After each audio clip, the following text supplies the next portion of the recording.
ان الشرک لظلم عظیم، قرآن کریم نے اعلان کر رکھا ہے یہ سب سے بڑا ظلم جو بندے کرتے ہیں اپنے مالک کے ساتھ۔ حدیث قدسی میں اللہ جل شانہ ارشاد فرماتے ہیں کہ میں نے اپنے اوپر ظلم کو حرام قرار دیا ہے، میرے بندو تم بھی اس کو اپنے اوپر حرام قرار دے دو۔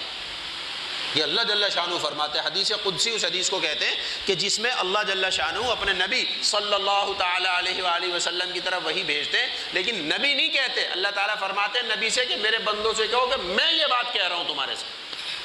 نبی کی زبانی اپنی طرف نسبت کر کے بات کرواتے ہیں اللہ تعالیٰ۔ یہ ایسی حدیث قدسی عام حدیثوں سے بھی بڑھ کر ہے۔ باقی حدیثیں اللہ تعالیٰ دل میں ڈالتے ہیں حضور کے پاس، حضور پھر ارشاد فرماتے ہیں بھائی اللہ تعالیٰ نے یہ فرمایا۔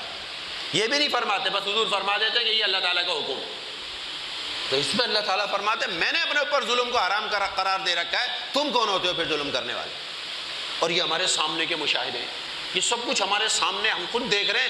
ظالم کبھی بھی ایسا نہیں ہوتا کہ وہ ظلم کر لے